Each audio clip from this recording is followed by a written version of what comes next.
हाँ जी, आवाज आ रही सबको? Yes sir.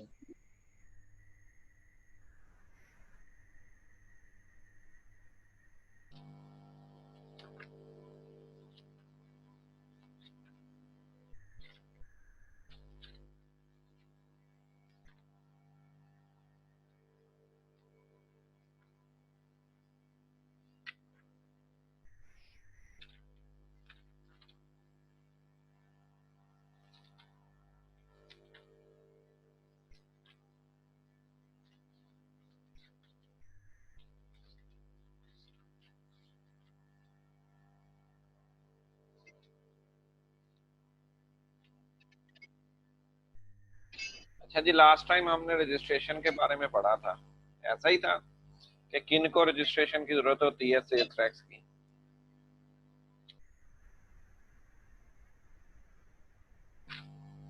Yes sir. Sir screen show कर देंगे प्लीज।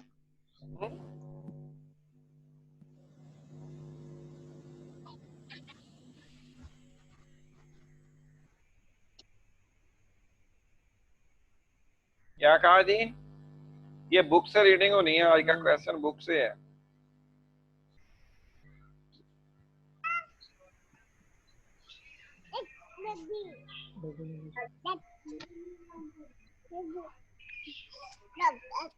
अच्छा जी, आज हमने जो है वो जो सेल्स टैक्स की रजिस्ट्रेशन है,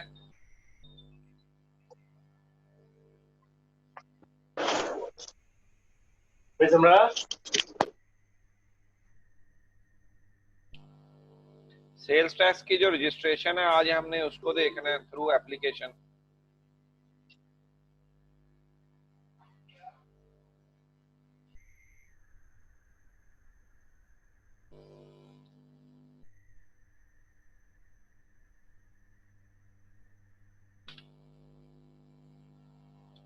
अच्छा, लास्ट टाइम हमने देखा था कि किन किन के लिए रजिस्ट्रेशन जो है वो मैंडेटरी है, किन लोगों के लिए जरूरी है कि उन्होंने सेल्स टैक्स के अंदर रजिस्टर्ड करवाना होता है। उसके लिए वन बाय वन हमने 9 के करीब मुख्तलिफ कंडीशंस पढ़ी थी जो एप्लीकेबल थी कि जिन जिन के लिए जरूरी था कि उन्होंने सेल्स टैक्स में रजिस्टर्ड होना है। तो आज हम देखेंगे कि जिन लोगों के लिए मैंडेटरी है बाय लॉ तो उन्होंने सेल्स टैक्स के अंदर रजिस्टर्ड होना है। तो अब देखेंगे कि वो रजिस्ट्रेशन का तरीकेकार क्या है। ये जो रजिस्ट्रेशन है इसके लिए कौन कौन सी डॉक्यूमेंट्स रिक्वायर्ड होती हैं और उसके लिए कौन कौन सी जो मुख्तलिफ इंफॉर्मेशन है जो एप्लीकेंट के लिए ज़रूरी है कि जब उसने रजिस्ट्रेशन के लिए अप्लाई करना है तो उसने वो सबमिट करवानी है। तो इसकी बेसिकली दो हैं। एक में हम कहते हैं, हमने पहले भी बात की थी कि बाय लॉ जिनके लिए ज़रूरी है कि उन्होंने सेल टैक्स में रजिस्टर्ड होना है, कंपल्सरी रजिस्ट्रेशन है। और एक ये होता है कि कंपनी की अपनी विल होती है, यानी लॉ जो है वो उसके लिए मैंडेटरी नहीं होता, ऑप्शनल होता है। ये बिल्कुल ऐसे ही है। अब आप लोगों ने अभी बीबीए फाइनेंस में कर रहे हैं तो फाइनेंस जो स्पेशलाइजेशन थी ये आपके लिए ऑप्शनल थी। अब आप उसमें एचआर में स्टूडेंट जा सकते थे, मार्केटिंग में जा सकते थे, लेकिन कुछ कोर्सेज ऐसे थे जो कंपलसरी थे। इसी तरह अब बाय लॉ बहुत सारे बिजनेस ऐसे होते हैं जिनके लिए बाय लॉ ये मैंडेटरी होता है कि उन्होंने लाजमी रजिस्टर्ड होना है, और कुछ जो होते हैं जिनके लिए बाय लॉ मैंडेटरी नहीं होता लेकिन उनके लिए बहुत सारे इंसेंटिव्स होते हैं, बेनिफिट्स होते हैं जिनसे जो है वो फायदा उठा सकते हैं। तो अब उसमें जो रजिस्ट्रेशन थ्रू एप्लीकेशन है उसका प्रोसीजर हम डिस्कस करेंगे। तो इसमें सबसे पहले नेचर ऑफ एप्लीकेंट, कौन सा बंदा जो है जो सेल्स टैक्स में रजिस्ट्रेशन करवा सकता है। तो इसको हमने लास्ट टाइम जो लास्ट लेक्चर था उसके अंदर हमने 9 कंडीशंस पढ़ी थी, कुछ में कंपलसरी था और कुछ में ऑप्शनल था। तो यहाँ पे अब वो जो तमाम है जिनके लिए बाय लॉ जरूरी है रजिस्ट्रेशन करवाना, तो वो एप्लीकेंट रजिस्ट्रेशन करवा सकता है। फिर टाइम ऑफ, ये हमने कहा था रिटेलर के लिए जरूरी नहीं है, लेकिन अगर कोई होलसेलर है उसके लिए जरूरी है कि वो रजिस्ट्रेशन करवाए। फिर इसी तरह मैन्युफैक्चरर था जिसमें हमने कॉटेज इंडस्ट्री की बात की थी कि 10 मिलियन से कम वाले जो है उनके लिए जरूरी नहीं है, उससे ज्यादा जो मैन्युफैक्चरिंग कर रहे हैं उनके लिए ये जरूरी है। तो फिर टाइम ऑफ एप्लीकेशन, कोई भी किसी भी टाइम जो अपना एप्लीकेंट है, बिजनेसमैन है, पर्सन है, वो रजिस्ट्रेशन के लिए अप्लाई कर सकता है। कंप्यूटराइज सिस्टम, ये जो अब रजिस्ट्रेशन के लिए अप्लाई करने का सिस्टम बिल्कुल वैसा ही है जैसे आप लोग अब यूनिवर्सिटी के अंदर जो एडमिशन है उसका फॉर्म अब ऑनलाइन सबमिट होता है। अब उसके लिए मैनुअल फॉर्म आपको सबमिट करवाना जरूरी नहीं होता, बल्कि ऑनलाइन आप अपनी इंफॉर्मेशन एप्लीकेंट लिखता है और एडमिशन के लिए अप्लाई करता है। इसी तरह जो अपना सेल्स टैक्स है उसके लिए भी एक ऑनलाइन रजिस्ट्रेशन जो एफबीआर की वेबसाइट है, लास्ट लेक्चर में मैंने शेयर की थी, तो एफबीआर की वेबसाइट पे एक पूरा कंप्यूटराइज सिस्टम है जहाँ पे आप ऑनलाइन बैठ के जो है इसके लिए अप्लाई कर सकते हैं। तो एक कंप्यूटराइज सिस्टम है। अच्छा, जो एप्लीकेंट है उसका कुछ ऑफिशियल स्टेटस होता है। ऑफिशियल स्टेटस यहाँ से मुराद कि उसके बिजनेस की नेचर क्या है, आया वो सोल प्रोप्राइटरशिप से ताल्लुक रखता है, ईओपी से है, पार्टनरशिप है, या कोई ज्वाइंट स्टॉक कंपनी के हिसाब से। तो अगर सोल ट्रेडरशिप है तो उसका मालिक जो है वो अप्लाई कर सकता है। जब हम एसोसिएशन ऑफ पर्सन की बात करें तो मैनेजिंग जो पर्सन है, जो पार्टनर है, वो इसके लिए अप्लाई कर सकता है। और जब हम बात करें पार्टनरशिप की तो उसमें भी जो मैनेजिंग पार्टनर है वो इसको अप्लाई कर सकता है। और जब हम कंपनी की बात करें तो ऑथोराइज्ड जो पर्सन है, जो डायरेक्टर है, वो इसको अप्लाई कर सकता है। प्रेस्क्राइब्ड फॉर्म, इसके लिए एक पूरा प्रेस्क्राइब्ड फॉर्म होता है जिसको हम STR1 कहते हैं। ये STR1 जो है बेसिकली वो एप्लीकेशन फॉर्म होता है जिसके लिए कंपनीज अपने रजिस्ट्रेशन जो है वो अप्लाई करती हैं। फिर उसके बाद स्पेसिफिकेशन ऑफ RTO। अब रीजनल टैक्स ऑफिस जब हमने स्टार्ट में पढ़ा था तो हमने कहा था कि पूरे मुल्क के अंदर उन्होंने मुख्तलिफ रीजनल टैक्स ऑफिस बना रखे हैं। अब जो भी उसकी जॉरिडिक्शन है, जो हदूद है, जो भी उसमें होगा वो उसमें अप्लाई कर सकता है।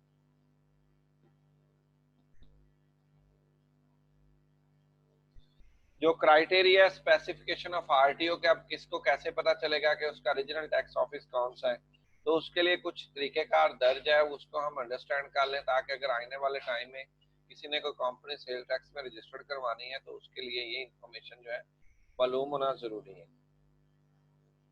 तो जो अगर हम ज्वाइंट स्टॉक कंपनी की बात करते हैं तो अब आप लोगों ने इंट्रोडक्शन टू बिजनेस में पढ़ा होगा कि जो मेमोरेंडम और आर्टिकल ऑफ एसोसिएशन है, कंपनी रजिस्टर्ड होती है और फिर उसमें उसको अपना हेड ऑफिस बताना होता है वो किस जगह पे है।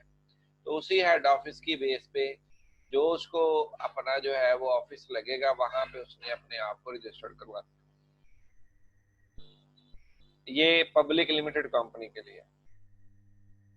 अगर कंपनी जो है वो पब्लिक लिमिटेड नहीं है बल्कि वो प्राइवेट लिमिटेड है तो उसके लिए फिर हम दो कंडीशंस हैं जिसकी बेस पे जो है वो उससे पता चलेगा। अगर मैन्युफैक्चरिंग है या प्रोसेसिंग है तो जहां उसकी फैक्ट्री होगी, जहां पे वो मैन्युफैक्चरिंग यूनिट लगा होगा, प्रोसेसिंग यूनिट होगा, वहां पे वो अपना जो RTO की हदूद होगी वो उसमें रजिस्टर्ड होगी।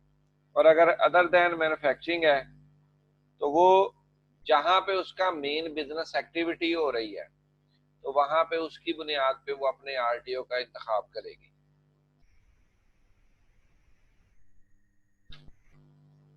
उसके बाद पर्सन अदर देन कंपनी कि अगर अब हमने भी बात की है कि ज्वाइंट स्टॉक कंपनी है तो ज्वाइंट स्टॉक कंपनी के लिए सबसे पहले पब्लिक लिमिटेड है तो उसके रजिस्टर्ड ऑफिस के हिसाब से होगी। और अगर वो अदर देन पब्लिक लिमिटेड है, प्राइवेट लिमिटेड है, तो वहां पे फिर मैंने आपको रिपीट किया है कि वो हमने देखना है कि अगर वो मैन्युफैक्चरिंग है तो जहाँ पे वो मैन्युफैक्चरिंग यूनिट लगा है उसके हिसाब से RTO का इंतखाब होगा। और अगर वो मैन्युफैक्चरिंग नहीं कर रही तो जहाँ पे बिजनेस की एक्टिविटी चल रही है वहां पे वो देखेगी कि उसको जो अपना जो है वो एरिया लगता है वो उसके मुताबिक रजिस्टर्ड होगी। इसका अगर हम एग्जांपल लें तो ये टेक्सटाइल यूनिट्स जितने भी हैं अगर वो प्राइवेट लिमिटेड है तो वो अब जिस अगर कोई फैसलाबाद में है तो वो फैसलाबाद के रीजनल टैक्स ऑफिस में अपने आप को रजिस्टर्ड करवाएगा। अगर कोई लाहौर की हदूद में है तो वो RTO लाहौर जो है वो वहां से अपने आप को रजिस्टर्ड करवाएगा।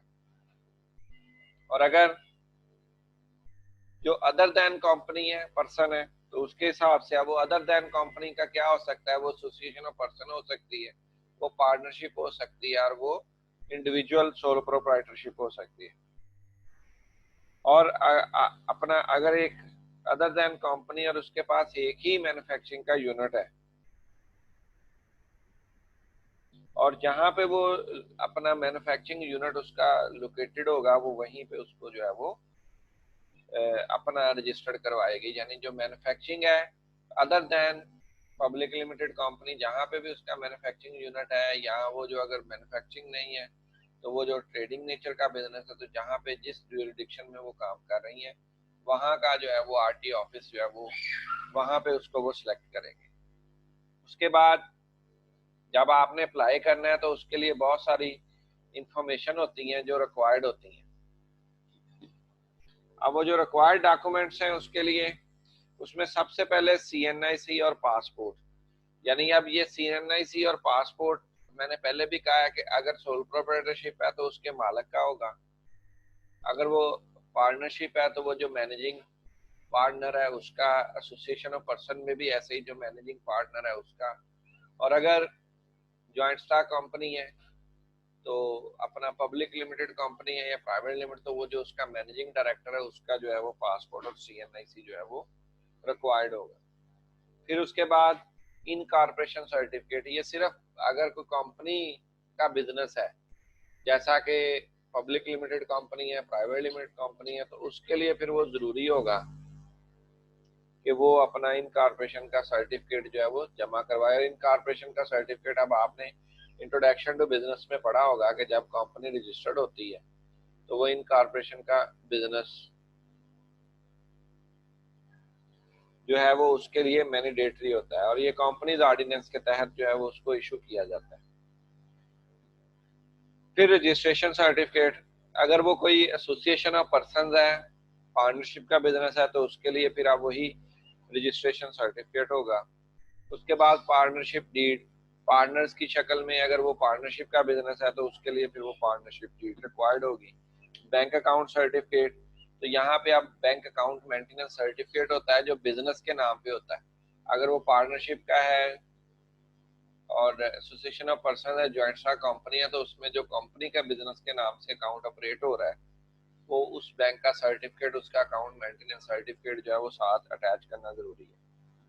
लीज और रेंट एग्रीमेंट, अगर फर्म जो है वो लीज पे है और रेंट पे है तो उसका फिर अब रेंट या लीज एग्रीमेंट जो है ये अगर किराए पे है तो फिर वो भी साथ अटैच करना जरूरी है। ओनरशिप डीड, अगर वो फैक्ट्री जो है वो बिजनेस की अपनी मलकियत में है, लैंड वगैरह, तो फिर उसकी जो ओनरशिप है, उसकी जो रजिस्ट्री वगैरह की ओनरशिप डीड है वो साथ प्रोवाइड करना जरूरी है। यूटिलिटी बिल्स, जो बिजनेस है उसके लिए जो यूटिलिटी बिल्स आ रहे हैं उन बिल्स का जो रेफरेंस है वो भी यहाँ पे रिक्वायर्ड होगा। लिस्ट ऑफ मशीनरी, जो जो बिजनेस है उसके पास अगर मैन्युफैक्चरिंग का बिजनेस है तो जितनी भी मशीनरी वो इस्तेमाल कर रहे हैं उनकी जो लिस्ट है वो भी इसके अंदर देना जरूरी है। उसके बाद अगर वो मैन्युफैक्चरिंग से अदर बिजनेस है, कोई डिस्ट्रीब्यूशन है, ट्रेडिंग है, तो फिर उसका आपको एक लेटर या सर्टिफिकेट जो है वो प्रोवाइड करना पड़ता है।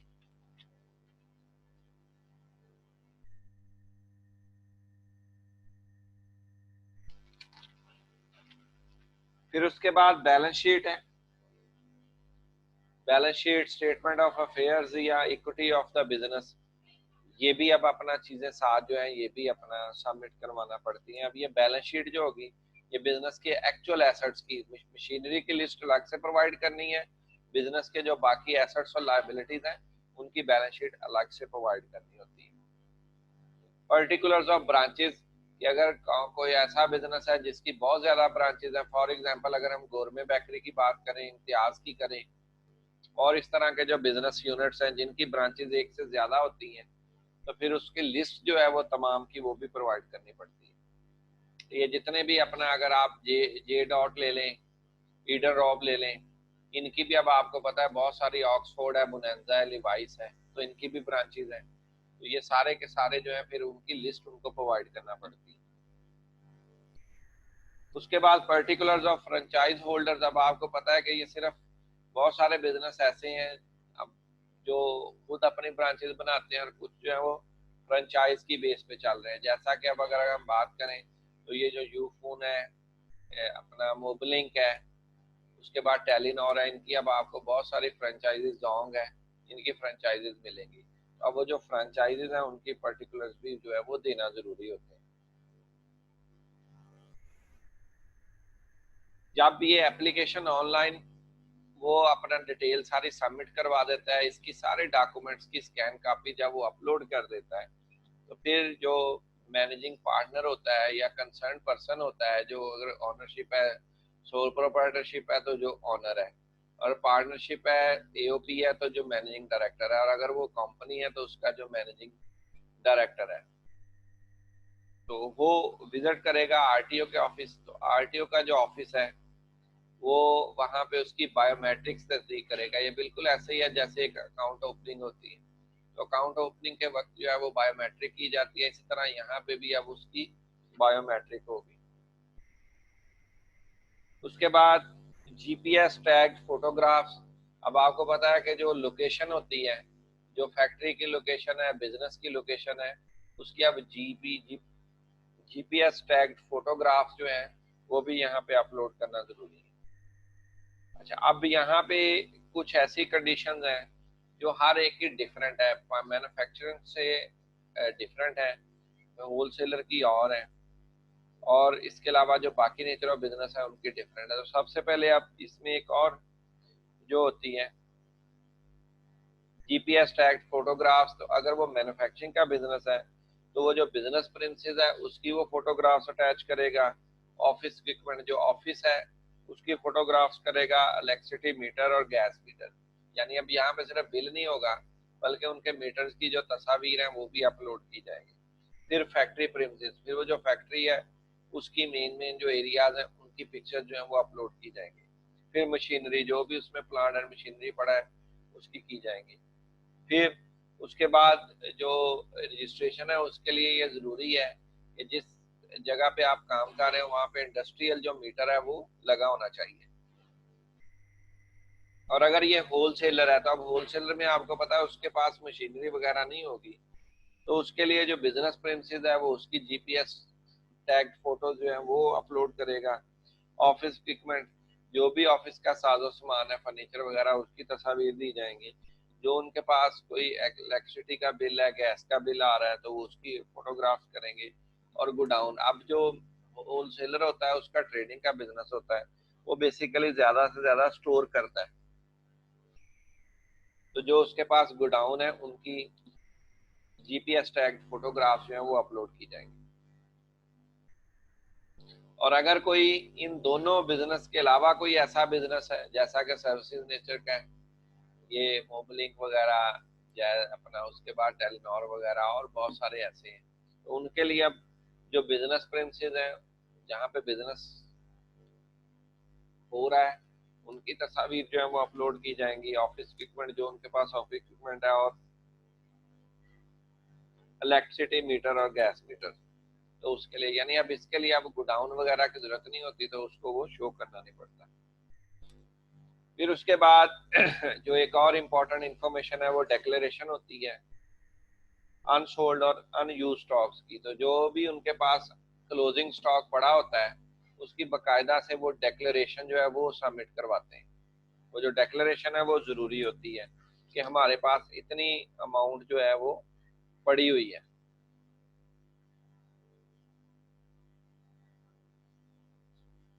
फिर उसके बाद असाइनिंग ऑफ रिस्क स्कोर। अब ये जो रिस्क स्कोर है ये अब रजिस्ट्रेशन जो कंप्यूटराइज करते हैं वहां पे ये बाय सेक्टर बाय इंफॉर्मेशन जो है उसको ये ऑटोमेटेड उसका रिस्क जो है वो मेजर करते हैं कि ये इस बिजनेस जो है ये बिजनेस के पॉइंट ऑफ व्यू से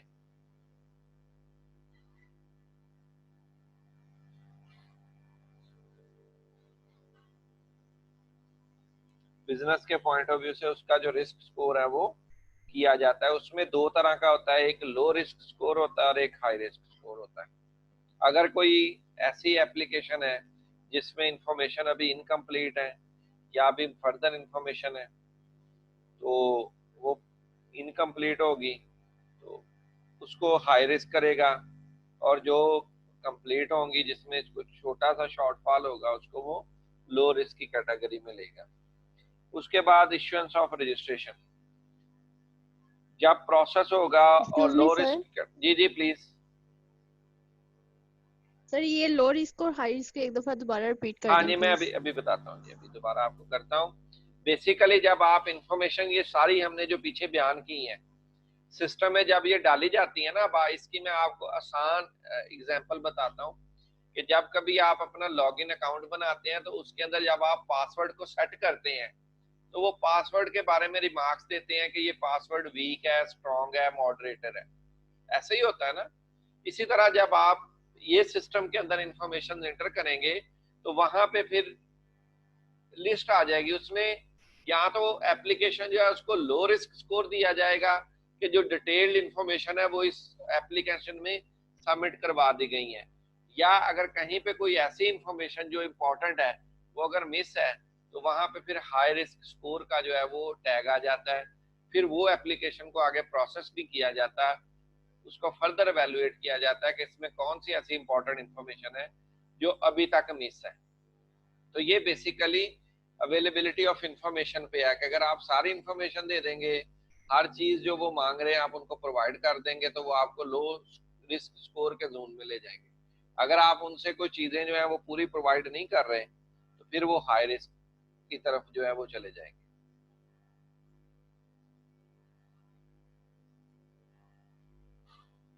हाँ जी, क्लियर हुआ जी? जी सर। अच्छा जी, अब Yes, जो sir. इश्यूएंस ऑफ रजिस्ट्रेशन है, अगर वो लो रिस्क स्कोर में आ रहा है फिर वो उनको क्रॉस वैलिडेट करेंगे इंफॉर्मेशन को। वैलिडेट करने के बाद वो जो रजिस्ट्रेशन है उसको इशू कर देंगे। और ये जो रजिस्ट्रेशन है ये अब थ्रू कोरियर वो जो बिजनेस एड्रेस होगा वहां पे पहुंच जाएगी जी कि आप अब सेल्स टैक्स में रजिस्टर्ड हो चुके हैं, बिजनेस को होगा, और साथ उनका जो सेल्स टैक्स नंबर होगा वो भी साथ दर्ज होगा। अच्छा, अब ये तो था लो रिस्क में।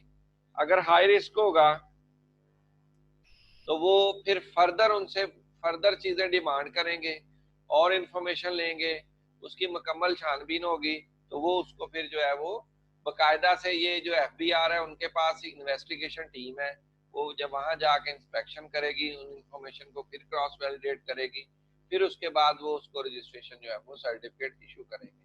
अच्छा, अब ये सारा जो है इसका थोड़ा सा मैं बैकग्राउंड आप लोगों को बता दूं, क्योंकि गवर्नमेंट जो है ये जो सेल्स टैक्स है इसके ऊपर बहुत ज्यादा वो रिफंड करती है। गवर्नमेंट जो है वो जो बिजनेस यूनिट्स जिनके ऊपर वो लागू नहीं होता लेकिन उन्होंने पीछे पे किया होता है फॉर स्पेशली एक्सपोर्टर्स, उनको फिर वो रिफंड करते हैं। ये हमने बात लास्ट लेक्चर में भी पढ़ी थी कि जो एक्सपोर्टर है उसको रिफंड पर्पस के लिए जो है वो अपने आप को रजिस्टर्ड करवाते हैं। तो अब वो मिस यूज ना हो जाए ये अथॉरिटी। बहुत सारे लोग ऐसे हैं जो जाल साजिश है, ना उनकी कोई कंपनी होती है ना उनकी कोई एक्सपोर्ट्स होती हैं, वो सारे का सारा फिर उससे रिफंड ले लेते हैं। इसकी सबसे जो है एक्यूरेट एग्जांपल ये भी मैं आपको बताता हूं। तो अब आपको पता है ये मीडिया में शुगर कमीशन की बड़ी रिपोर्ट आम हुई है। शुगर के अंदर वो ये कह रहे हैं कि जी जो यहाँ के अपना जो शुगर वाले मिल ऑनर थे उन्होंने ना सिर्फ शुगर को एक्सपोर्ट किया है बल्कि उस एक्सपोर्ट के अगेंस्ट उन्होंने रिफंड भी क्लेम किया है, क्योंकि सेल्स टैक्स सिर्फ वहीं पे एप्लीकेबल होता है जो पाकिस्तान की बाउंड्रीज में चीजें बिकती हैं। अगर वो आप बाहर बेचेंगे तो फिर यहाँ का सेल्स टैक्स उस पर लागू नहीं होगा। तो यही वजह है कि आप वो देखें तो टीवी में आए दिन उस स्कैम की बातें होती हैं कि जी वो चीजें जो है ये, बल्कि बाकायदा से इस चीज को हाईलाइट भी किया गया है कि जो चीनी है ये भी इसको इन्वेस्टिगेट करने की जरूरत है कि क्या वो एक्सपोर्ट एक्चुअल हुई भी है कि नहीं हुई। अभी उसको भी वो फोरेंसिक ऑडिट की बात वो कर रहे हैं। उसकी रीजन भी यही है कि गवर्नमेंट इन पे सब पे फंड देती है और यही वजह है कि ये सारे का सारा जो है चेक एंड बैलेंस स्ट्रॉन्ग किया जाता है। कि ऐसा नहीं है कि कोई फर्जी बिजनेस के नाम से बिजनेस के अंदर आ जाए और फिर वो गवर्नमेंट से रिफंड क्लेम कर ले, और इस पे अरबों रुपए जो है वो लोगों ने फ्रॉड किए हैं। मैं इसको अपना ये नहीं कह रहा मिलियंस को, ये बिलियंस ऑफ रुपी जो है पाकिस्तान के अंदर वो गलत रजिस्ट्रेशन की बेस पे उन्होंने जो है वो अपना कमाए हैं। लोगों ने अपना इसको जालसाजी के जरिए जो है वो गवर्नमेंट से रिफंड लिया है। तो इसलिए अब इसकी जो रजिस्ट्रेशन है उसका क्राइटेरिया बहुत ज्यादा सख्त किया गया है और यही वजह है कि आपको अब ये हाई रिस्क और लो रिस्क की बात आ रही है, पहले ऐसा नहीं होता था। हाँ जी, यहाँ तक फर्दर कोई चीज पूछनी है तो वो पूछ लें। ये हमने ऑप्शनल जो रजिस्ट्रेशन है उसके बारे में किया है। अभी हमने जो रजिस्ट्रेशन का प्रोसीजर पढ़ा है ये ऑप्शनल के लिए पढ़ा है। ऐसा बिजनेस यूनिट जो बाय लॉ उसके लिए मैंडेटरी नहीं है रजिस्ट्रेशन, लेकिन कुछ इंसेंटिव्स की वजह से या कुछ और अपना जो है वो रेगुलरिटी जो है वो आप कह लें कि रिक्वायरमेंट्स की वजह से वो उसको अडॉप्ट करते हैं, वो रजिस्ट्रेशन को तरजीह देते हैं नॉन रजिस्ट्रेशन से। जबकि एक दूसरा जो है वो हमने बोला था कि कंपलसरी रजिस्ट्रेशन होती है। तो जब कंपलसरी रजिस्ट्रेशन होती है उसके लिए एप्लीकेशन की जरूरत नहीं होती, बल्कि वो नोटिफाई हो जाता है, वो बिजनेस यूनिट ऑटोमेटिक जो है वो सेल्स टैक्स में रजिस्टर्ड हो जाता है। तो उसका उससे वेरी नेक्स्ट जो है वो प्रोसीजर अब हम उसको पढ़ेंगे। यहाँ तक अगर पहले वाले का कोई क्वेश्चन है तो वो पूछ लें, फिर कोई चीज समझ नहीं आई तो।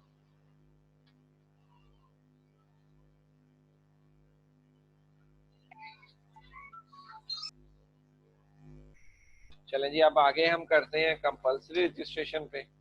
तो जो कंपलसरी रजिस्ट्रेशन होती है जिसको कोई बाय लॉ इन्फोर्स किया जाए कि उसने लाजमी तौर पे रजिस्टर्ड होना है, तो वो फिर क्या करता है, वो जब जो अथॉरिटीज होती हैं वो इस चीज को इन्वेस्टिगेट करती हैं कि बाय लॉ ये उसी नेचर ऑफ बिजनेस में आ रहा है जिसको गवर्नमेंट की तरफ से कंपलसरी रजिस्ट्रेशन का जो है वो हुक्मनामा जारी हुआ है, तो फिर वो उस बिजनेस यूनिट को, दूसरे में क्या था ऑप्शनल में, वो एप्लीकेंट खुद अप्लाई करता है। इस केस में जो एफबीआर है वो नोटिस देता है कि जी आप लोग बाय लॉ जरूरी है और अब आप लोग रजिस्टर्ड हो, यानी अब इसमें चेंज आ जाती है। उसमें खुद वो महकमे को अप्रोच करते हैं एफबीआर को, एप्लीकेंट फॉर रजिस्ट्रेशन। यहाँ पे अब महकमा जो है वो उनको अप्रोच करता है कि आप लोगों का बाय लॉ जरूरी है तो अब आप लोग रजिस्टर्ड हो।